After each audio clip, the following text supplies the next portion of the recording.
Hoy, karruba, magmamanok, magrarabit, at mga nag-aalaga ng hayop.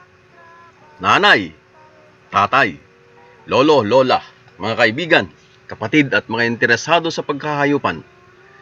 Tara na po at sama-sama nating pasyalan ang aming munting farm.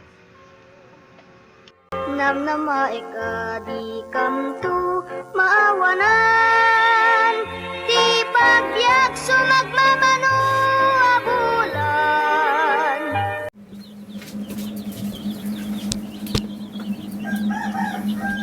Ayan, tapos na. Tapos na natin mabakunahan tong mga to. Okay. So, susunod natin yung mga nandito sa loob nito kasi hindi pa rin nababakunahan tong mga to.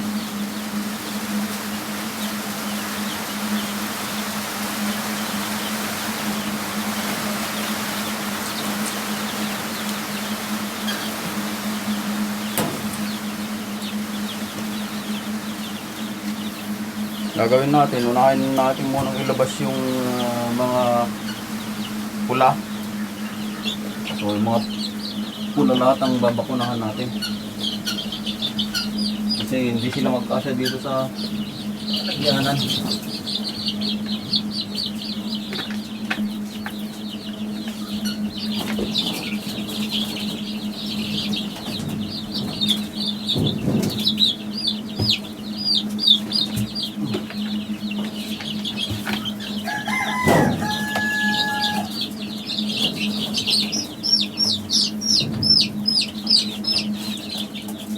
So, babakunahan natin tong mga pula, yung mga brown, tsaka itong lalaki.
So lahat ng natira doon sa loob, mga babae. So lalaki to na D109.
Okay, so ganun pa rin.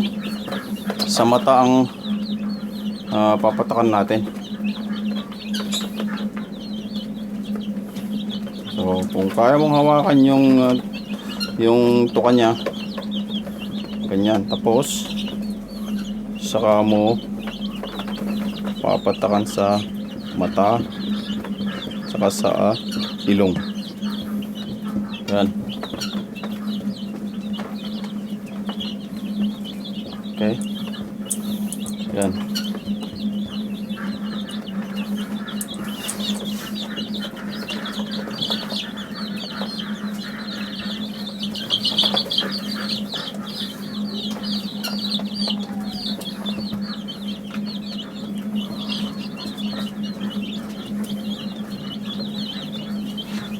So, mata saka sa ilong.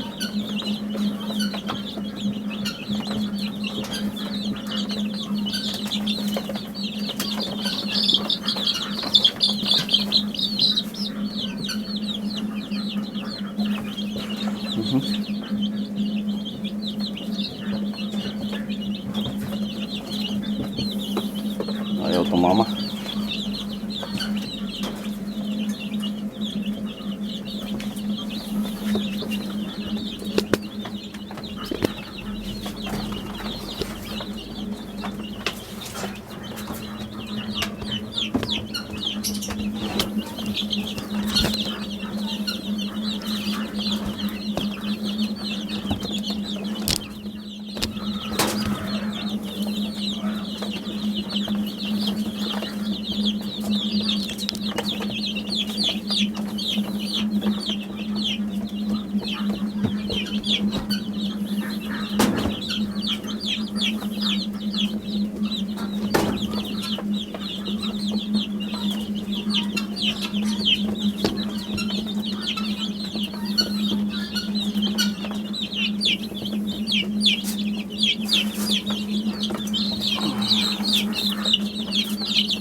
So, huli natin yung mga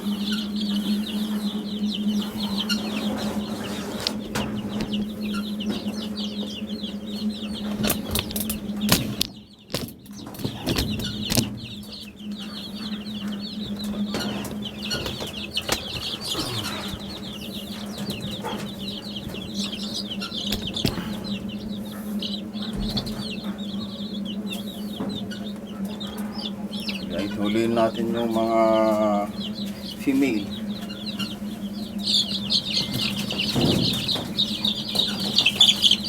So, female to, walang puti sa tuktok.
Meron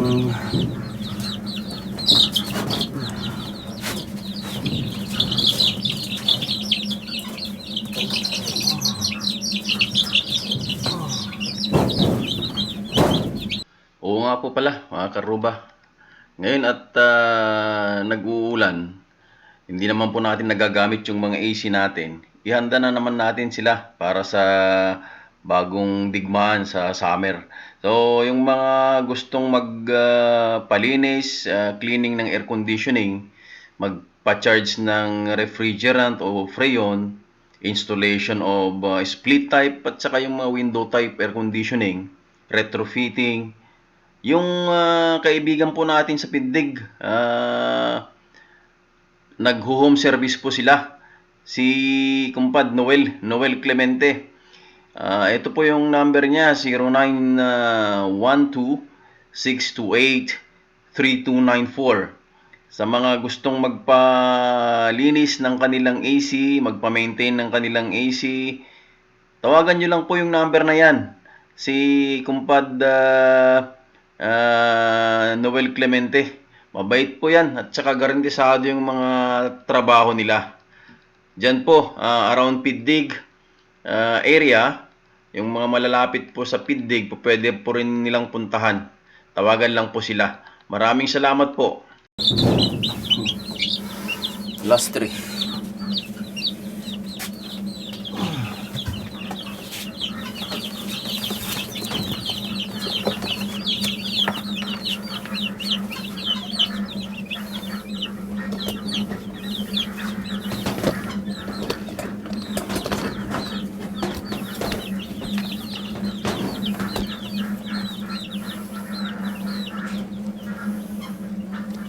Okay. So last 3. Last dito sa kulong cage ay brooder na to. So puro itim, walang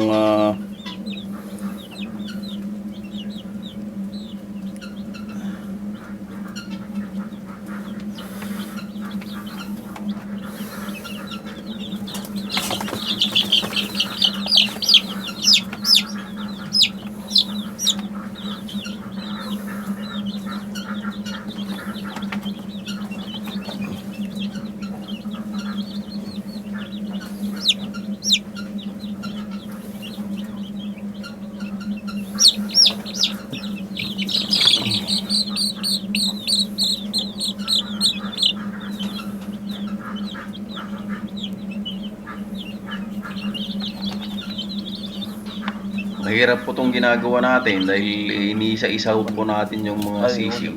Pero mas masaklap naman po kung aabutan ng peste yung ating mga alaga. Dahil kapag kapeste, wala na tayong doon, kalaban-laban doon. Although hindi naman garantisado na hindi ka na mamamatayan dito. Kahit nabakunahan lahat, hindi ka pa rin sigurado kung may mamamatay o mamamatayan ka o hindi. Ang one pa rin is at least parang COVID-19 vaccine lang yan. Although hindi garantisado na mapoprotektahan ka niya, at least meron kang kunting panangga. Ganyan din yung ating mga sisiw. At least kapag dinapuan tayo ng peste, dinapuan yung alaga natin ng peste, hindi totally na mawawipe out. May konting protection sila. Hindi pa natin matatapos to dito, karruba. Kailangan pa nating ituloy doon sa susunod na video natin, kasi meron pa tayong isang brooder doon sa labas ng yung pinaglagyan natin ng incubator. Again, kapag yung sisiw malikot, bali dalawa yung dapat magsaya kayo. Dito. Ibig Ito, sabihin nun brooder. Ito yung original na brooder healthy. natin. Tapos yung brooder na yung masigla yung sisiw na yun. first video natin, yung karton lang siya. Pag Mga matamlay, emergency. hindi masyadong nagalaw, lilipat tayo sabihin doon nun, sa labas may dinaramdam siya. para doon sa So sinyalis na yun para brooder natin doon. check nyo yung sisiw. Loob naman. Pag tambay-tambay lang po kayo dyan at tingnan lang po ninyo, panoorin lang po ninyo yung ginagawa lumalayo natin. siya Malay sa nyo, mga ibang may sisiw, mapulot kayong aral dito or may mga corrections kayo. ibig sabihin nun, Sa akin naman is, hindi may ko naman sakit siya. sinasabi po na tama lahat yung ginagawa natin. Nararamdam siya. Ang sa akin lang po is yung tamang ginagawa natin, Social sundan distancing nyo. na siya, Yung no? mali, huwag nyo na lang din pansinin. Ganyan talaga ang buhay. Meron tayong mali, meron tayong tama. Yung mga tama na ginawa natin, yun yung i-reproduce natin, pagyamanin para may tularan ng iba. Yung mga mali naman, yun, kalimutan na lang din natin. Ibuon na lang din natin sa limot. Yung nakikita nating tama na ginagawa ng iba, tularan natin. Yung mga mali na ginagawa nila, huwag na lang natin pansinin. Ganyan po ang buhay, karruba. So, hanggang dito na lang naman muli, karruba. Tutuloy po natin sa susunod na video yung pag-vaccine natin doon sa isa pang brooder box natin. Maraming salamat po sa inyong walang sawang panonood.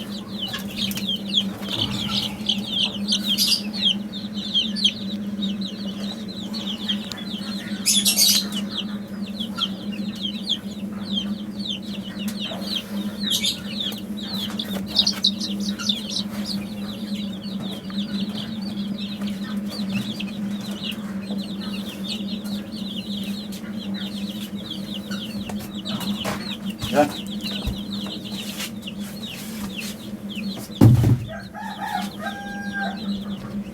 Tapos na. Nakuha na nila. Till here mga karuba. Manood kayo sa ating mga videos. Mag-subscribe. I-like nyo sila. Share nyo sa inyong mga kaibigan para dumami tayo. Lalo na po dito sa Ilocania. Napapansin nyo yung ating mga dialogue karami I can even say na mas marami yung mga Ilocano dialogue natin at may mga Ilocano 101 din tayo para dun sa mga hindi nakakaintindi ng Ilocano. Okay, so much for that. Salute to all of you and be safe. Mag-ingat tayo lalo na sa panahon ngayon. Alagaan natin yung ating mga katawan, hindi para sa atin, pero para sa ating mga mahal sa buhay. Okay? Sa ating pamilya, sa ating mga anak. Kasi kung magkakasakit tayo, hindi lang tayo magsasuffer. Mas magsasuffer yung ating pamilya. Okay? So, good day and see you in my next video.